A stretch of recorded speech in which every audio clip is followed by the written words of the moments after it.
13.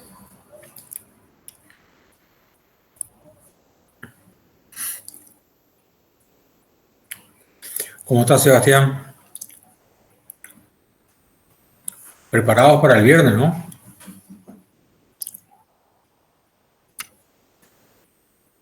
¿O no? ¿Todo bien, profe? Hola, Tamara. ¿Viernes 15:30 era?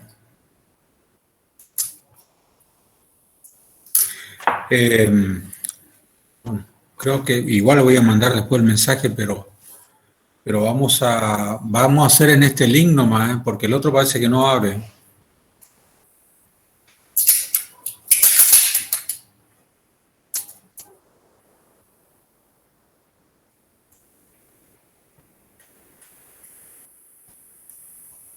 Ah, 15 horas, bueno.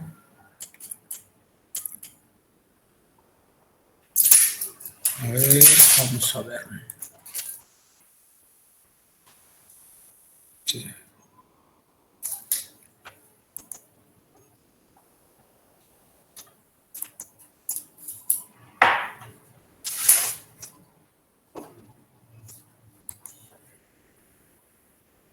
Si el otro link no abre, chicos.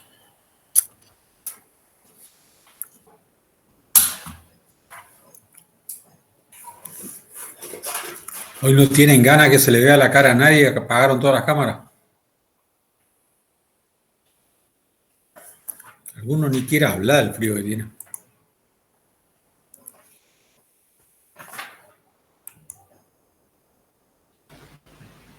Mucho frío, profe. ¿Y qué tiene que ver el frío con la cámara? Contame. Estamos con capucha, con bufanda. Está bien. No sé si da mostrar eso. Están todos debajo del acolchado del tigre.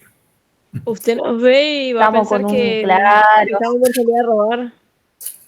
Ah, sí, también.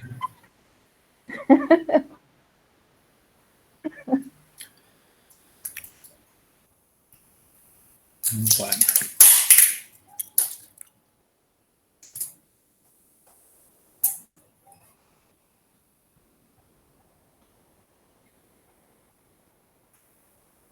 ¿Qué fue lo último que dimos? Yo creo que terminé de hablar de despido, ¿no? Despido con causa y sin causa, ¿es así? O sea, dimos renuncia y despido. A ver, Susana, vos que sos la que tomaba nota, Tamara. Sí, profe, dimos despido. ¿Hasta ahí nomás? Hasta ahí nomás. Bueno, que donde yo le dije que es muy, muy, muy raro que las organizaciones despidan con causas, algo que realmente se pueda comprobar, o que sea la suma de situaciones que ameriten que la causa no pueda ser discutida.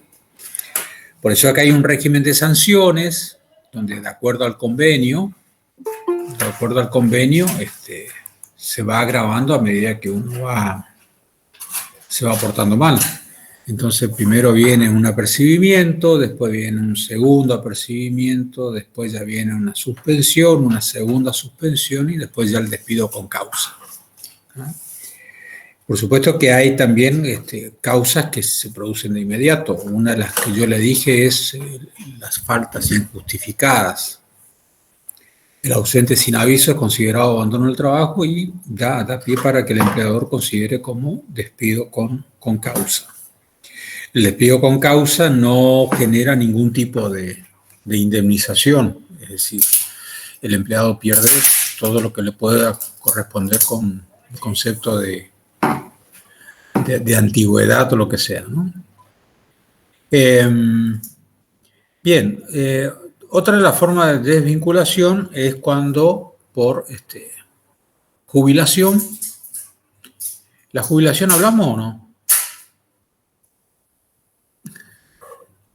¿La jubilación hablamos? No hablamos de la jubilación. Bien.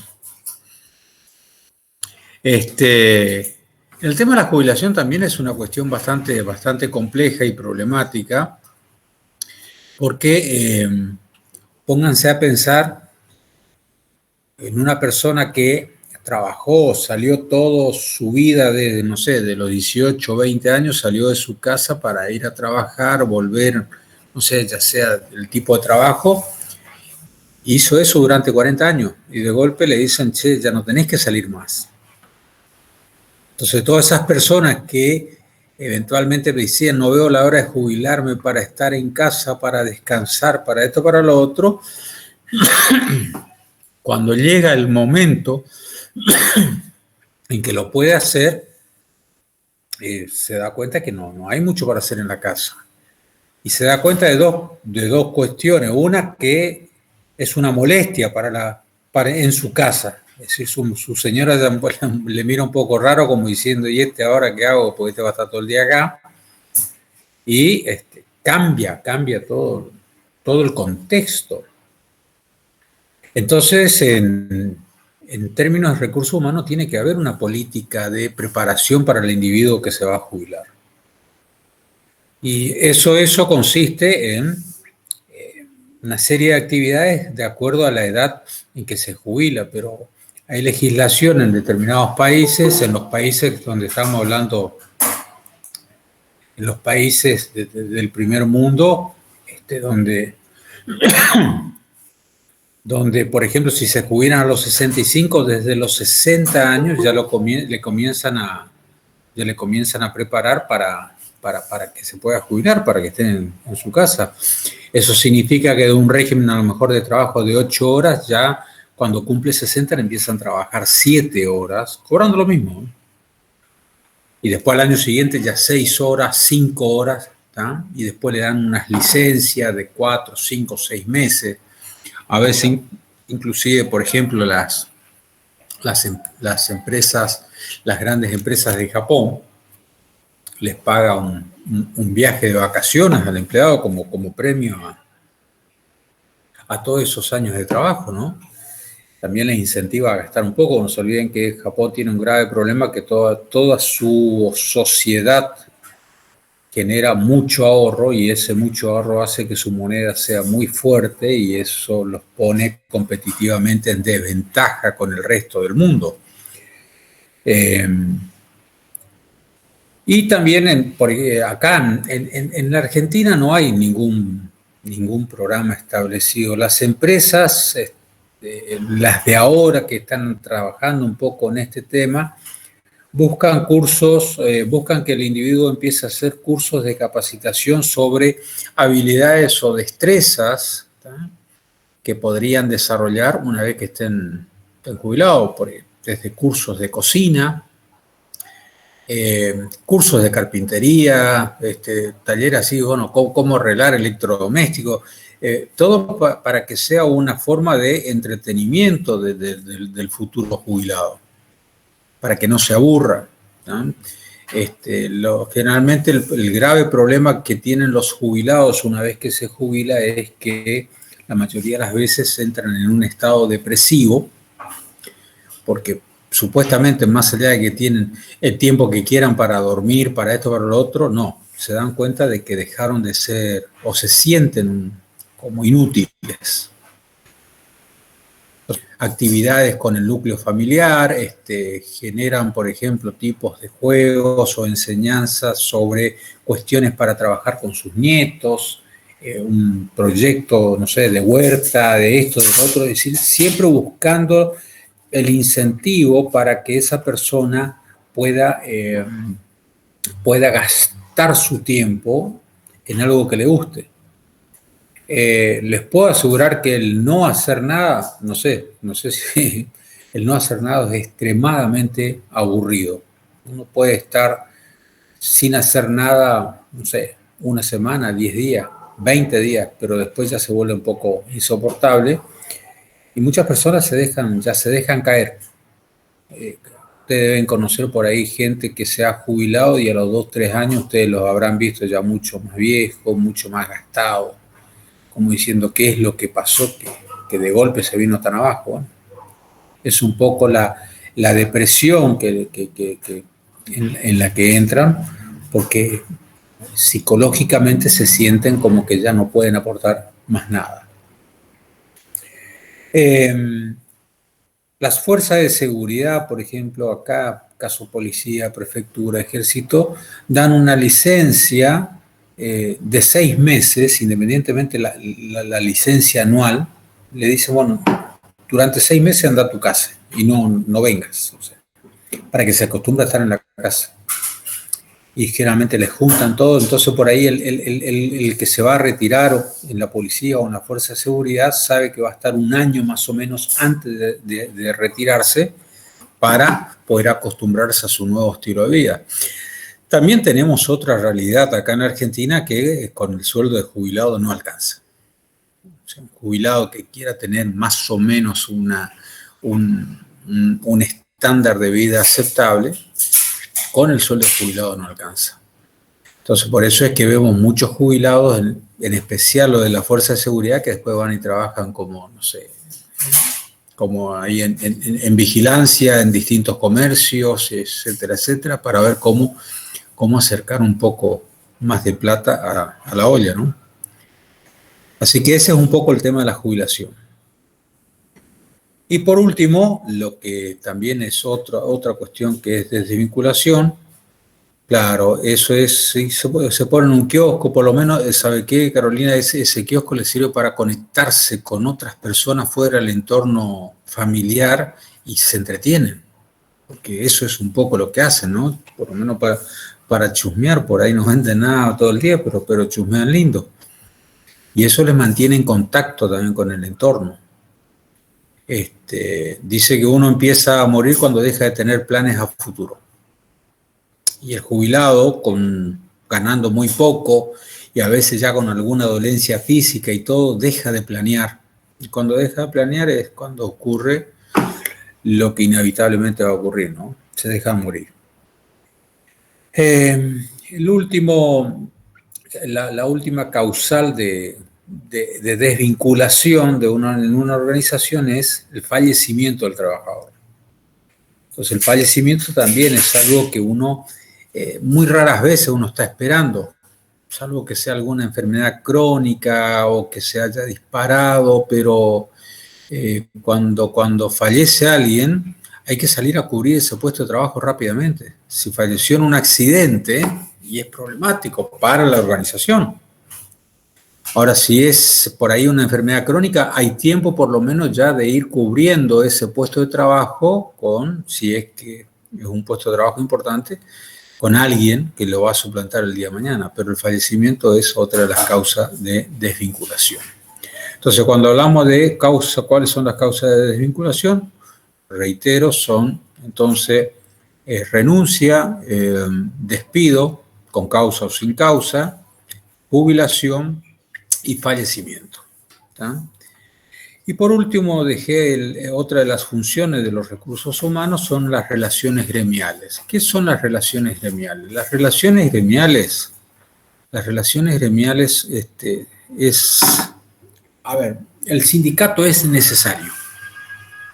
Quiero que se entienda, la asociación de trabajadores para defender su derecho es necesaria.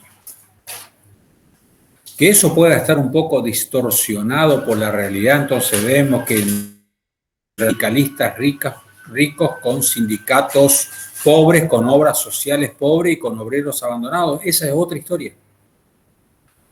Esa es otra historia. Pero eso no anula la necesidad que tienen los obreros de agremiarse, de juntarse. ¿Para qué? Para mejorar su situación. ¿En qué? En lo que sea. Entonces hoy nosotros estamos en presencia de muchos los sindicatos, ¿no? Está tan politizado donde el interés hacia el trabajador, les puedo asegurar que es lo último que importa al sindicalista.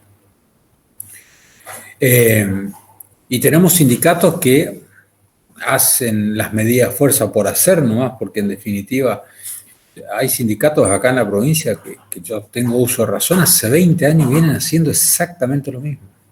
Lo único que ha variado en estos últimos 10 años es que hacen corte de ruta, pero siguen haciendo exactamente lo mismo y no ha cambiado absolutamente nada.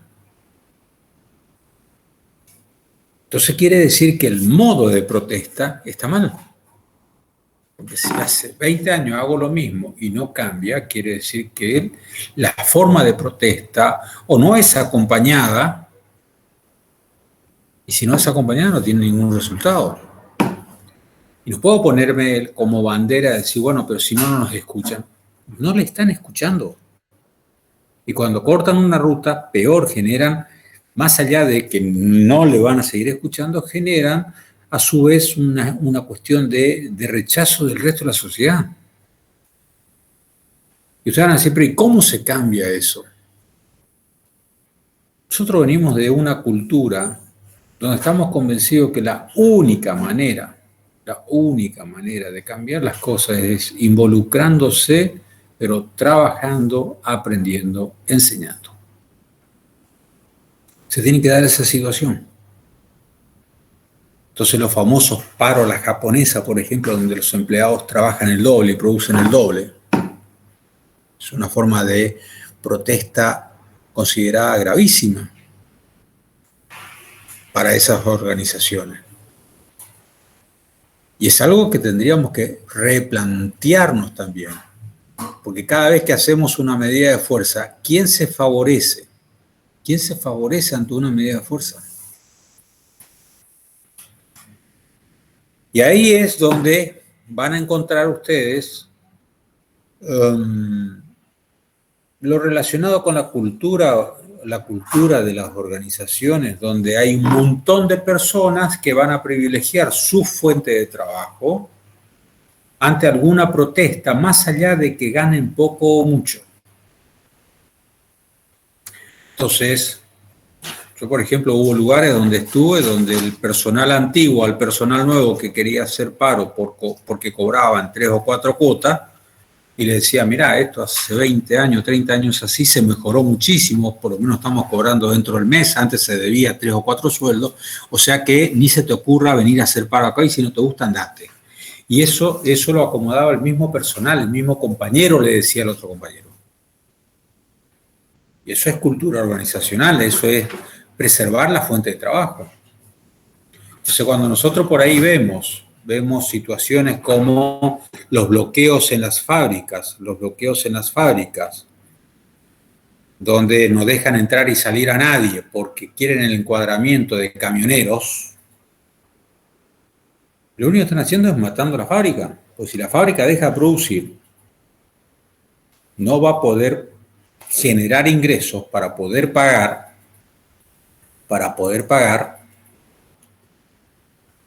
y no van a cobrar sueldo y no van a cobrar nada. Y cuando se dan cuenta, estamos en un ahogo financiero, listo, ya está, ya fue. Y cuando uno se da cuenta, el génesis de la protesta, y resulta ser de que a lo mejor de 50 empleados hubieron 2 o 3 que, no conformes con lo que ganaron, se dejaron seducir por camioneros, se agremiaron a camioneros, y ahí en apoyo de esos 2 o 3 vienen y nos bloquean y a los 50. Y está mal. Y ustedes van a decir, bueno, pero cada uno va a defender su bolsillo.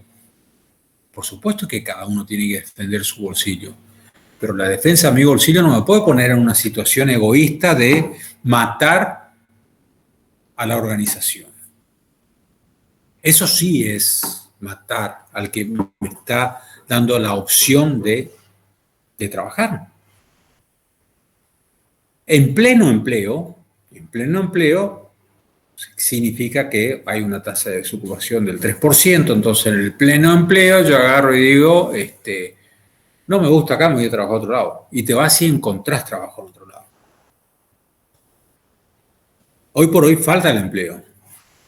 La falta de empleo provoca, por un lado, el empresario abusivo existe, pagan una miseria, aprovechándose de que no hay empleo. Lo que genera una serie de protestas, etcétera, etcétera, que es repudiada por ¿quién? Por aquellos que están buscando trabajo y que dicen, che, de última, si vos no querés, andate de acá, que yo sí voy a ir a trabajar por esa plata. Y son realidades distintas y termina siendo una pelea de pobres contra pobres. Entonces, las relaciones gremiales acá en la Argentina, no están yendo bien. ¿Y cómo se soluciona eso? Se solucionan sector por sector, empresa por empresa, más allá de lo que diga el sindicato. Inclusive con sindicatos combativos, muchos sindicatos combativos, más allá de que hacen y todo el cartel de que estamos de paro, etcétera, etcétera, pero se comunican con cada organización en particular diciendo, che, ustedes van a trabajar, bueno, listo, perfecto, pam, pam, pam, pam, porque sabe que está en juego la fuente laboral. Vuelvo a repetir, también existe una gran cantidad de empresarios extremadamente sinvergüenzas que se aprovechan de absolutamente todo, que son también empresarios ricos en empresas pobres. Y eso es una afrenta. Y ahí sí, ese empresario rico en algún momento tiene que empezar a darse cuenta de que sin sus empleados no va a poder generar más riqueza. Hay que ser consciente cuando se toma una medida de fuerza. Para eso, en las organizaciones en general, tiene que haber un nexo de comunicación entre lo que piensan los dueños y los empleados. Ese nexo generalmente es el gerente general o los gerentes de área. Pero es el gerente general, en mi caso, por ejemplo, en mis gestiones yo siempre armaba por lo menos una reunión al mes con referentes de las distintas áreas o sectores que trabajaban en las organizaciones. ¿Para qué? Para comentarle si había algún convenio nuevo, si estábamos cobrando mejor, si aumentábamos, si nos dieron los pedidos de aumento, qué vamos a hacer con el aumento que teníamos que dar a los empleados. Hablamos de eso, de cómo está la organización, si necesitábamos comprar un vehículo, si necesitábamos comprar un equipo, por qué lo íbamos a hacer. Porque nunca falta el empleado que agarre y dice, no nos pagan el sueldo, pero se compraron un camión. Y sí, pero ese camión es clave para generar más ingresos, para que no haya problemas en pagar los sueldos. Que no es lo mismo, no nos pagan los sueldos y el dueño se apareció con un Mercedes-Benz de $200.000. Esa es otra historia. ¿Se entiende? Entonces, esa es un poco la dinámica en las relaciones gremiales. Bueno, están muy callados hoy. Más allá de que hace frío, están muy, muy callados. ¿Están durmiendo todavía?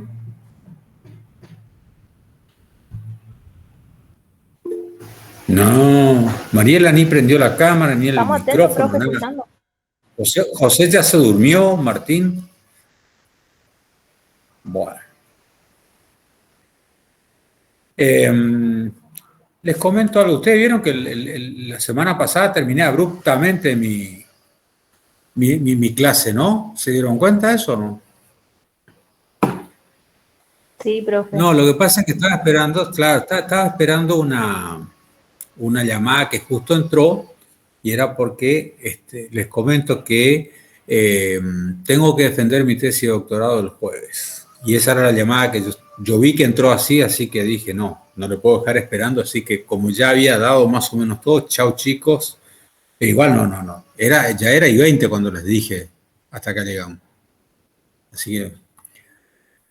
Así que bueno, eso les comento, así que el jueves voy a ser doctor, si todo va bien, creo que todo va a ir bien, ¿no? Vamos a ver. Éxitos, profe.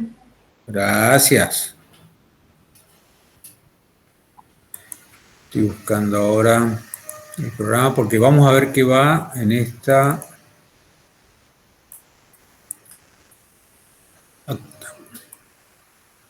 Bien.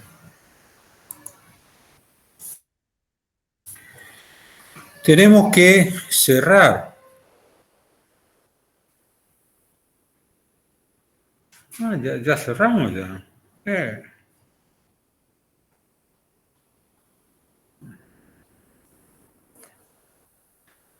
Chicos, ya cerramos la unidad 2.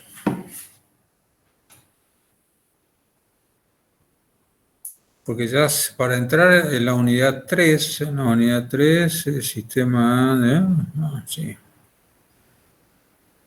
Podemos entrar, de todas maneras, vamos a hacer un repaso de qué es lo que eventualmente ustedes tienen dudas para el parcial del viernes.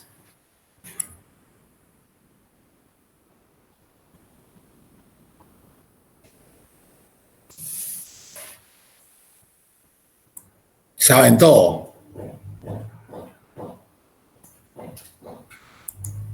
Bueno, menos mal que saben todo.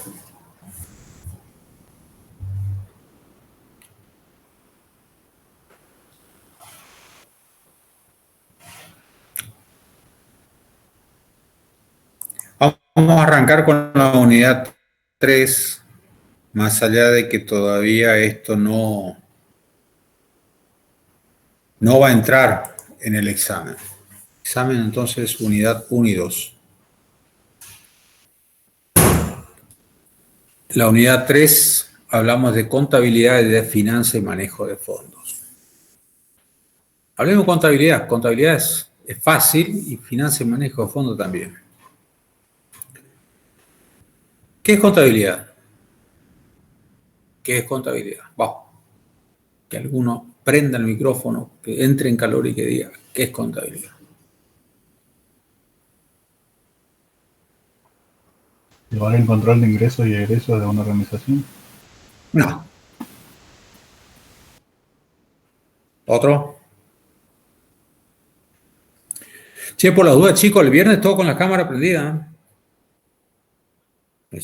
Vayan sabiendo, ¿no? Bien, contabilidad. Es un sistema de control de las empresas que utilizan las empresas. No sé quién está hablando con el volumen muy bajo que no se le escucha. Yo, Mariela. Encima que llega tarde pone volumen bajo.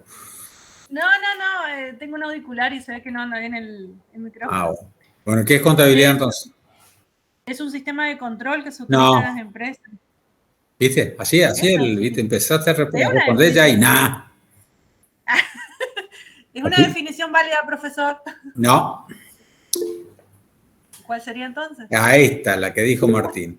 Es la registración sistemática de todos los hechos económicos que suceden en una organización. Es la registración sistemática de todos los hechos económicos. Bien, Martín. Se ve que el frío te hace como el freezing. Te despierta las neuronas. Andá en moto con José a trabajar temprano, mejor todavía.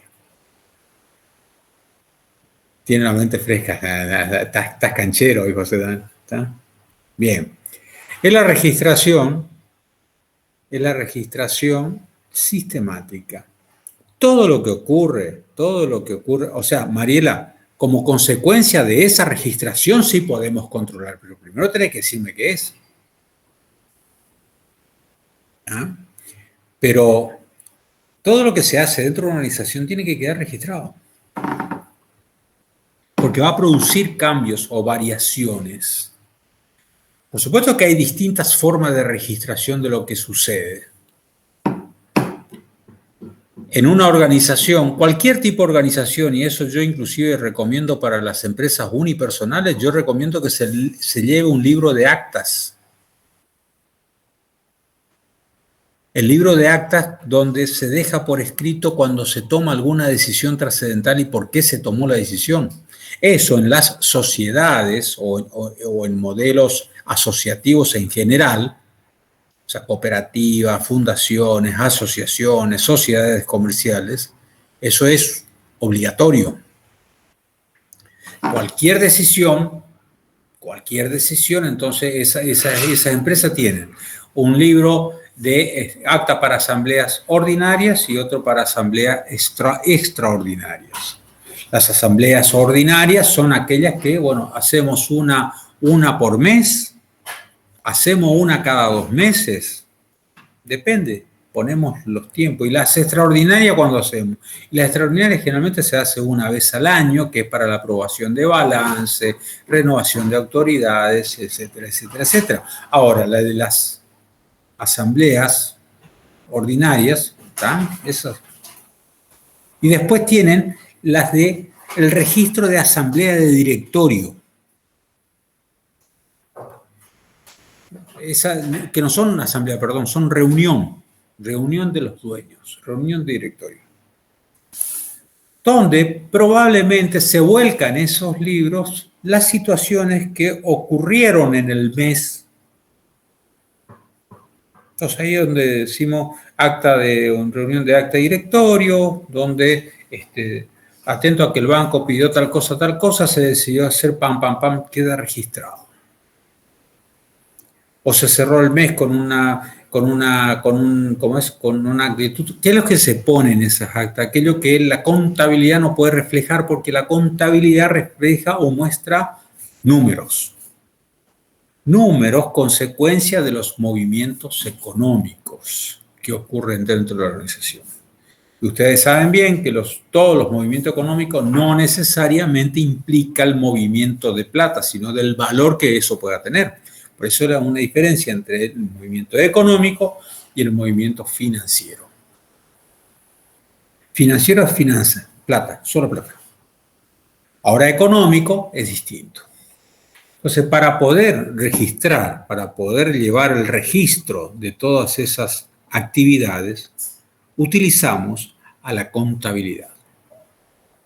La contabilidad es una herramienta excelente y perfecta para mostrar la situación de una organización, y que nosotros le decimos la situación patrimonial de una organización. Para hacer eso, nosotros tenemos que saber que va a haber siempre una base de datos principal. ¿Cuál es la base de datos principal? La principal. ¿Cómo se llama en contabilidad a la base de datos principal en el sistema de contabilidad? ¿Libro diario? ¿Eh? ¿Libro diario? No.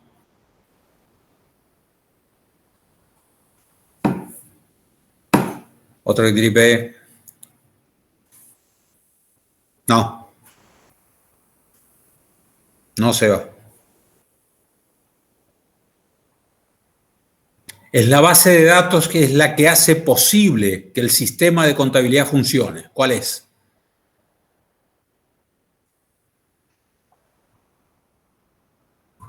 No. Ah, Daniel. No. No, Nico. No. No. Mariela no. Tampoco Juan.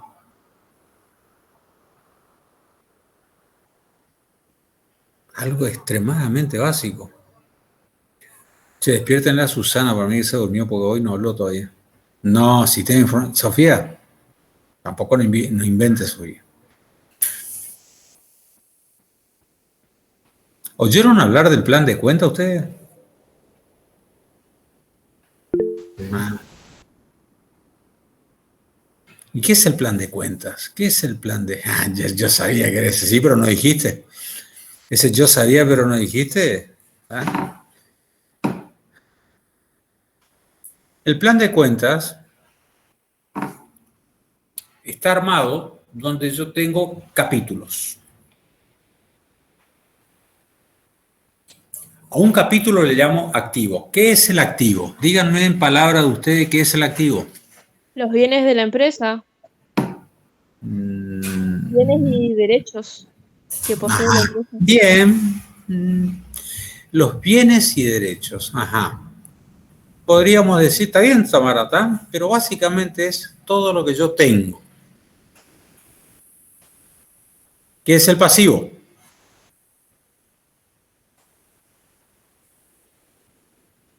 Deudas y obligaciones. Todo lo que debo. Bien, Mariela. Es todo lo que debo. ¿Y qué es el patrimonio neto? Aquí. ¿Qué es el patrimonio neto?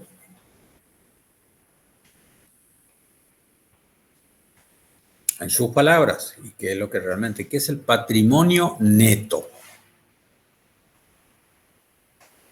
¿Es el valor de la empresa descontadas No. las deudas? ¿Eh? ¿Descontadas las deudas? Ujú, Activo bien, menos pasivo. bien, bien. Daniel, capital menos pasivo, ¿te parece? Es todo lo que tengo menos lo que debo. Tengo esta taza y este plato, pero debo este plato. ¿Qué es lo que realmente es mío? La taza. Entonces, todo lo que tengo es esto. Todo lo que debo es esto. O sea que lo que realmente mío es este. Y ese es el patrimonio neto. Es lo que realmente es mío. Entonces ustedes van a ver que a lo mejor una empresa tiene 200 camiones, pero debe por el valor de 250 camiones, tiene patrimonio neto negativo, es decir, que debe más de lo que tiene. Y una empresa que debe más de lo que tiene, está fundida. ¿Ah? O si no, es un tipo extremadamente vivo y cara dura que le está llevando más o menos bien y el resto no sabe que todo lo que él tiene realmente debe más todavía. Entonces, si él quiere ir a comprar un camión y le dan un camión sabiendo que él debe más, es porque en algún lado está mintiendo o hay algo raro. Ahora, cuando entro en el capítulo, esa es base de datos, la base de datos esencial en contabilidad, entonces el plan de cuentas. Cuando entro en el capítulo del activo, ¿con qué me encuentro? Con dos partes. ¿Cuáles son? Activo corriente y no corriente. Activo corriente y activo no corriente. El activo corriente es todo aquello que va a tener una realización dentro del ejercicio económico vigente.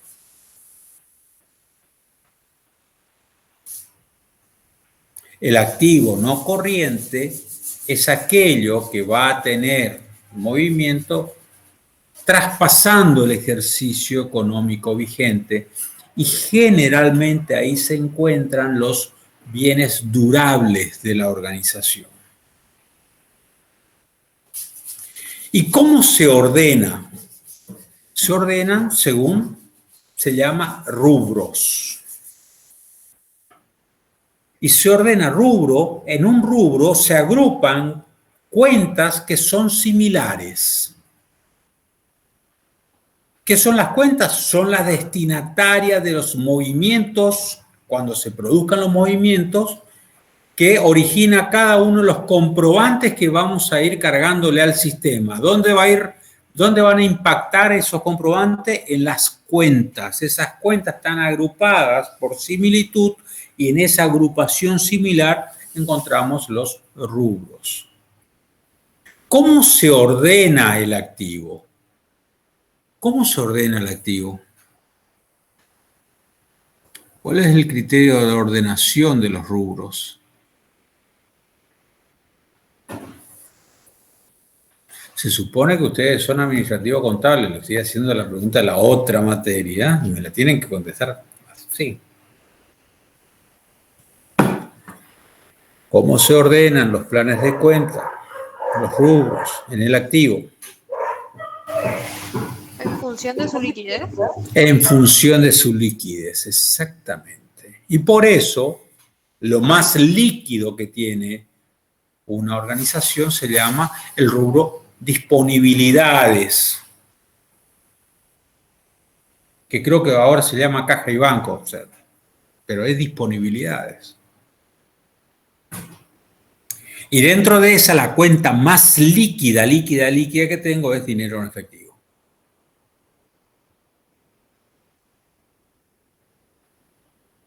¿Se entiende? Y ese es el criterio de ordenamiento. Y el segundo rubro, digo, bueno, el segundo rubro es todo lo que me deben. Entonces, generalmente el segundo rubro el segundo rubro suele ser aquello que yo tengo guardado para enfrentar determinadas contingencias y que van a ser utilizadas esos recursos para cuando se produzcan esas contingencias, y generalmente el segundo rubro es inversiones. Entonces, por ejemplo, me fue bien y agarro y compro dólares y lo tengo guardado para venderlos cuando necesite salir a comprar algo. O compro acciones o lo que sea. Entonces, el segundo rubro es el de inversiones. El tercer rubro ya es deudas, es decir, es la plata que me deben en la calle. ¿Y cómo lo voy ordenando? Y deudores varios, de documentos a cobrar, también de acuerdo al grado de exigibilidad que tienen para conmigo. Y el cuarto ya es los bienes de cambio, es decir, todo aquello. ¿Y por qué recién el cuarto? Y pues todavía tengo que salir a vender. Todavía no los vendí, están acá en el stock. Siguen siendo míos. ¿Los puedo vender? Sí, pero hay que salir a vender. Por eso recién es el cuarto. Y es así donde eventualmente se ordena el activo corriente. Ahí entramos en el activo no corriente. En el activo no corriente hay distintos criterios de ordenamiento, pero el primero dentro del activo no corriente suele ser rodados, porque los rodados son aquellos que se amortizan, que se van cambiando, que si se utilizan tienen una vida corta, que se amortizan rápido. Y si eventualmente lo sirve, bueno, lo vendo y es fácil de vender. Y después probablemente sea ya maquinarias, siempre y cuando no sean máquinas totalmente especializadas, sino cuesta mucho vender. Y después ya vamos a instalaciones y después ya vamos a inmuebles, donde separamos terreno por un lado, edificio por el otro, por una cuestión de la amortización más que nada. Y por último, los bienes inmateriales. Esa es una forma muy básica de hacer un plan de cuentas. Y dentro de cada rubro nos vamos a encontrar con cuentas. Y hay una forma de codificación, de codificar la cuenta. Yo puedo codificar la cuenta con 2, 4, 6. Con 6 dígitos. Entonces el primer dígito, por ejemplo, el 1. ¿Qué me dice el 1? Activo. Entonces pongo 1. Es el activo. Segundo dígito, 1. Activo corriente. Y si pongo 2, es activo no corriente. Entonces las cuentas van a empezar con 11 o con 12. Pasivo sería el 2. Pasivo corriente 1, pasivo corriente 2. O sea, 11, 12, 21, 22. Tercer dígito, que en realidad es un dígito de dos campos, es para los rubros.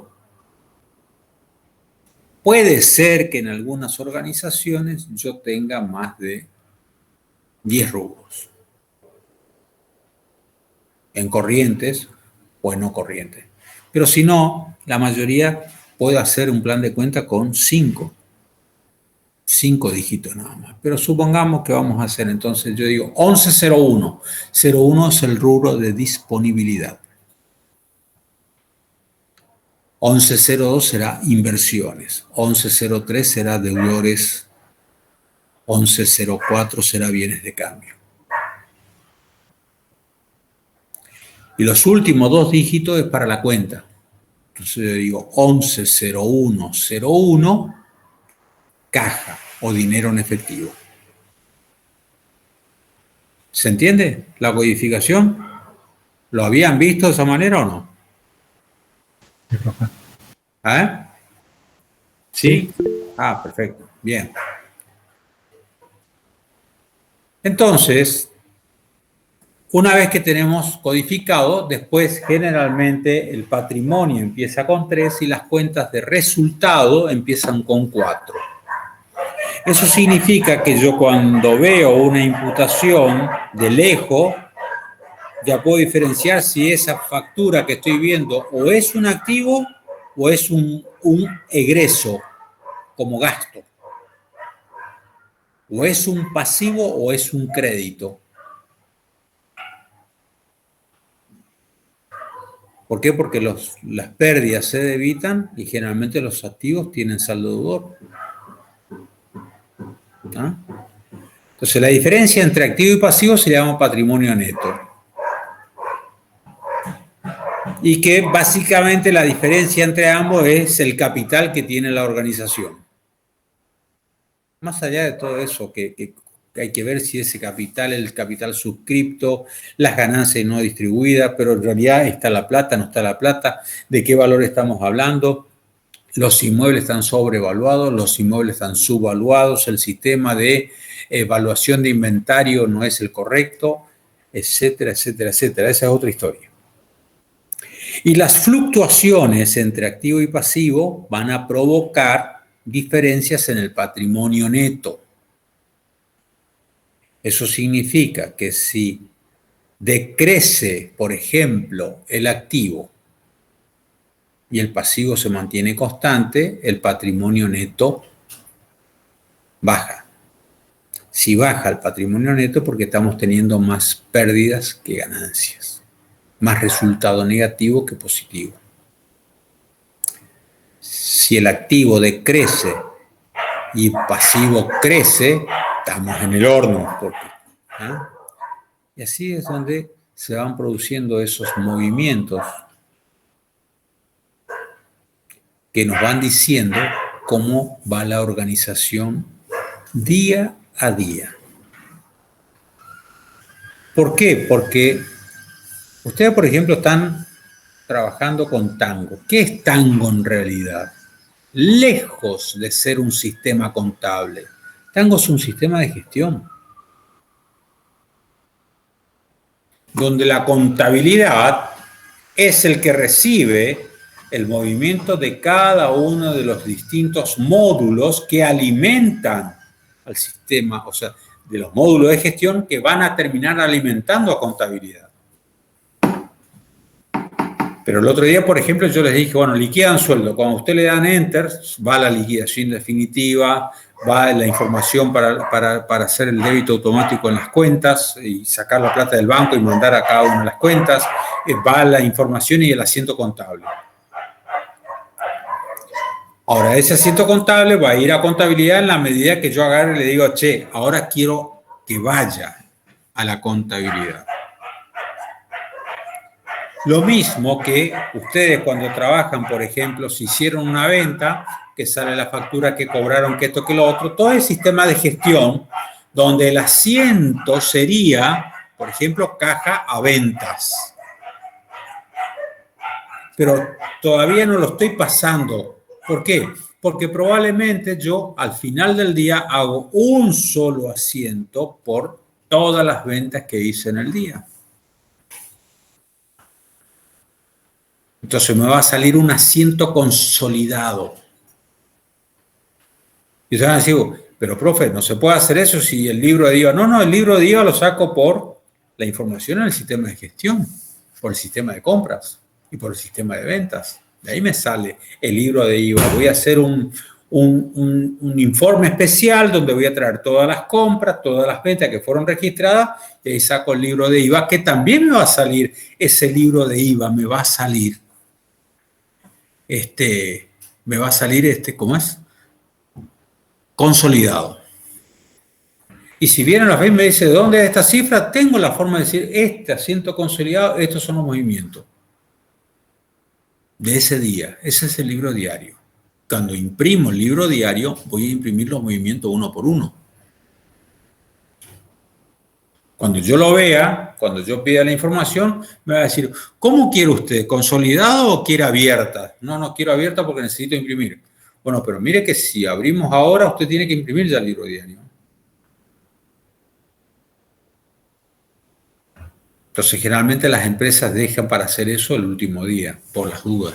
Más allá de que cuando llega un momento, que eso define la organización, ese proceso de consolidación se hace en el momento.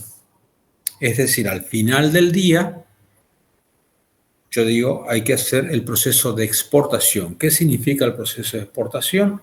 Todo lo que nosotros hicimos en los módulos de gestión, se arma el asiento consolidado y ese asiento va a contabilidad. ¿Por qué? Porque en contabilidad me va a aparecer que el total de caja ingresado hoy es 100.000 pesos, no que fueron 100 facturas de 1.000 pesos. Ustedes vieron que cuando yo cierro un balance, a mí me informa de esa cifra, la cifra consolidada. Y la cifra consolidada va a ser, el de caja va a ser la suma de todo lo que entró menos todo lo que salió. Y ese es el proceso de exportación. ¿Qué es lo que hace el proceso de exportación? Una vez que se exportó de acá y se mandó al libro, yo no puedo realizar ningún tipo de modificación desde esa fecha para atrás. Y por eso es el mejor sistema de control de gestión. Porque le estamos obligando a toda la organización a cerrar todos sus procedimientos del día en el día. Porque puede venir, por ejemplo, no sé, puede venir José y decir, uy, me olvidé de cargar esta factura, voy a cargar hoy. No va a poder poner la fecha de ayer porque la fecha de ayer ya está cerrada. Lo va a tener que cargar con fecha hoy. Solo que era una factura de compra, bastante importante, donde nos daba un crédito de IVA bastante importante, y porque José se olvidó de cargar, tenemos que pagar más IVA de lo que hubiésemos pagado. O sea que financieramente ese olvido de José provocó un problema. Plata que tendríamos que haber destinado a otra cosa, tenemos que salir a cubrir ahora la posición de IVA porque alguien se olvidó de cargar una factura. Entonces eso hace que se le pregunte y ahí es donde viene el control de gestión. Ahí es donde ustedes demuestran si son buenos en lo que van a hacer o no. ¿Entienden? Entonces, cuando ustedes necesitan cargar para atrás, sin duda, no van a poder hacerlo. El sistema va a estar bloqueado. De la misma manera, ese sistema de gestión está tan bien pensado que ya los sistemas de gestión, ese tango que ustedes tienen, por ejemplo, ya les configura. O sea, hoy es 29, bueno. Si yo quiero poner 30 de junio a un comprobante, el sistema va a decir, no, hoy es 29. Si yo quiero poner 28 y está cerrado, me va a decir, está cerrado, porque cerramos el día 28. No se puede entrar más. La única forma de modificar esos datos es haciendo contraasientos en el mismo sistema de gestión donde generaron el movimiento. Y esos movimientos ustedes los generan en unos sistemitas que se llaman origen y aplicación de fondos. Y generalmente todos los movimientos se hacen ahí por origen y aplicación de fondos. La mayoría de los movimientos. Entonces, origen de fondos, y ahí va a estar donde van a ir a hacer la venta. O sea, ahí van a entrar en un módulo donde se van a encontrar ventas. Aplicación de fondos, van a encontrar el módulo donde dice compras. Eso en lo que se refiere a fondos. ¿Por qué? Porque yo puedo ir haciendo distintos movimientos que no necesariamente implican el movimiento de fondos. Entonces, recibimos un camión con mercadería en el depósito y para eso, me olvidé decir, la base de datos principal se llama plan de cuentas. Plan de cuentas. Después tienen una base de datos, por ahí están unificadas y por ahí no. pero se llama de clientes y proveedores. Por ahí suelen estar unificadas. Yo no sé si el Tango que hoy por hoy le está enseñando Martín tiene la base de datos unificada. Pero en concreto, cuando yo le compro algo a alguien, pónganle a Martín, no es que cada vez que yo entro yo tengo que poner Martín, sino que ya busco, ya está cargado Martín como proveedor. Busco Martín, listo, ya tiene asignado un código. Más allá de ese código numérico, él tiene una cuenta de proveedores que generalmente es la 201001 o 2101001. ¿Está? Todo por un filtro de búsqueda. ¿Por qué? Porque el filtro de búsqueda, yo lo que tengo que hacer es copiar exactamente cuando doy de alta al proveedor o al cliente, exactamente al proveedor como aparece en la factura del proveedor.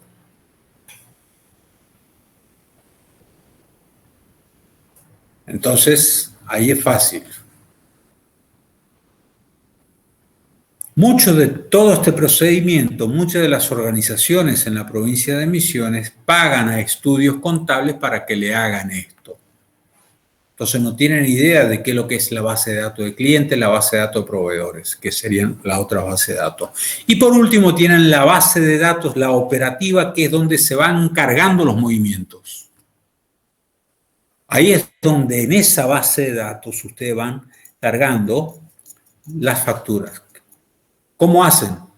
Relacionan la base de datos del plan de cuentas con la base de datos de clientes o proveedores, ¿tá? Llaman, cargan el dato, cuando le dan enter, terminaron haciendo un asiento. O sea que tienen 3 bases de datos entonces, ¿tá? Mínimo. La principal, que es el plan de cuenta, de esa depende todo. Después la de clientes y proveedores, o clientes por un lado, proveedores por el otro. Y por último la operativa, donde ustedes pueden cargar, bueno, base de datos, movimiento de fondos 01, es solamente cobranza y pago en efectivo.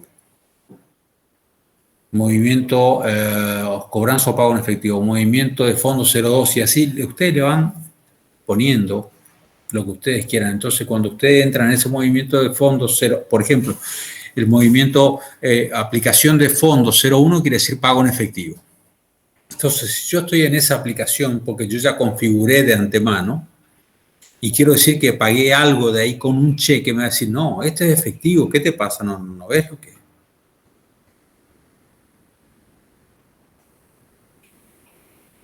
¿Por qué? Porque ahí en ese sistema de gestión está en grado de detalle lo que realmente ocurre en la organización y esa es la información la que se mira cuando se van a tomar decisiones. Entonces, cuando ustedes escuchan que la contabilidad es fundamental para la toma de decisiones, sin ninguna, sí. ¿Pero en qué? En el día a día. Y en los macronúmeros, en los números gruesos también, por supuesto que sí. Entonces, en esos números gruesos, por ejemplo, yo saco el índice de liquidez, la liquidez corriente, la liquidez seca, activo sobre pasivo, donde se dice que eventualmente tiene que ser 2/1. ¿Ah? O sea, yo tengo que tener 2 veces el activo. Y cuando voy a la liquidez seca, esa disponibilidad, y me doy cuenta que lo que tengo que pagar ya es mucho menos que lo que tengo que cobrar. Perdón, lo que tengo que pagar es mucho más de lo que tengo que cobrar.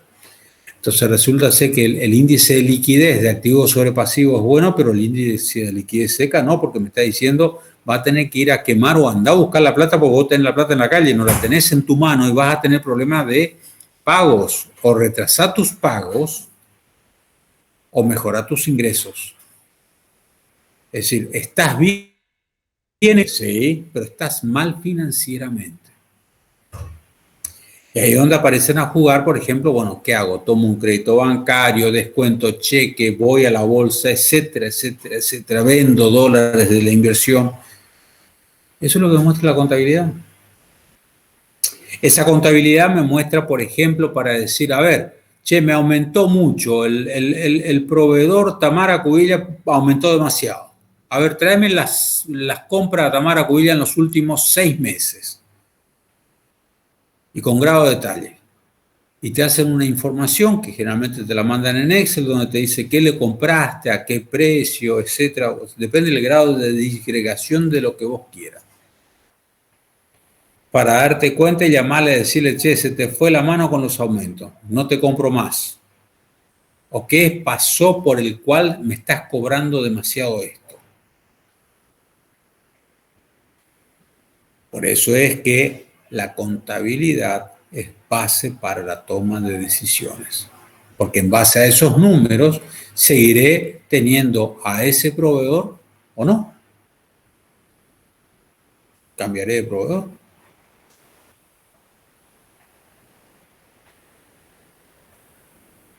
Los movimientos generalmente son movimientos de activo a activo, por ejemplo, deposito de dinero en el banco, ese de activo corriente a activo corriente, de activo a corriente a activo no corriente, por ejemplo, vendí un auto y cobré en efectivo, o compré un auto y pagué con banco, activo pasivo, eso significa que pagué una deuda, ¿ah? O contraje una deuda, me entró plata pero le quedé debiendo a alguien.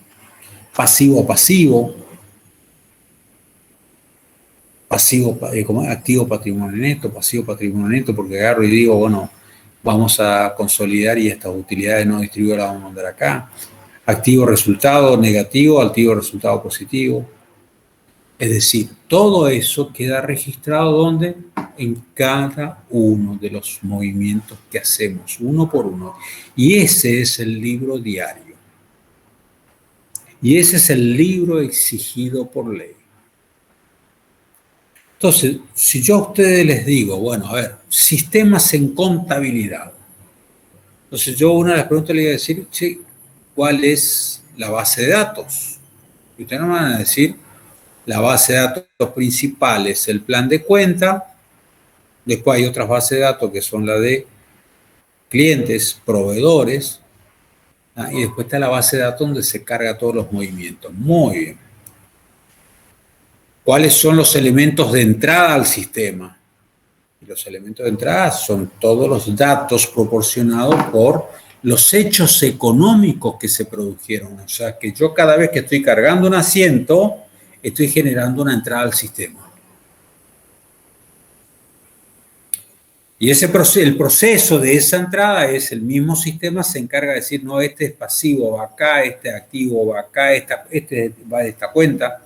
El sistema hace esa distribución. ¿Por qué? Porque ya fue codificado de antemano. El sistema en ese caso no es un sistema abierto donde puede hacer lo que él quiera, sino que una vez que yo puse ese código, se transformó en cerrado. Y la información de salida, ¿cuál es la salida en definitiva de ahí? Y la salida es los libros exigidos por ley. ¿Y cuáles son los libros exigidos por ley? Libro diario, inventario y balance. Y ustedes van a decir, profe, ¿y el mayor por qué no?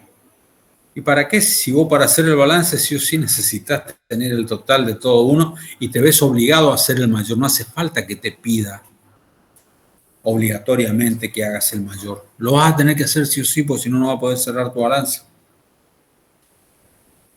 Entonces, esa es la salida en el sistema de contabilidad.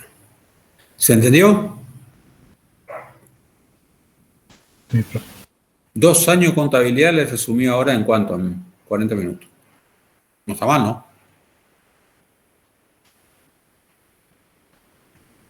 Bien. Van a recibir un correo donde van a decir que usen esta misma plataforma para conectarnos el día viernes para el parcial. ¿Está? Así que Eso es lo que va a decir. Enlace para el parcial del viernes, que va a ser este enlace, no hay otro.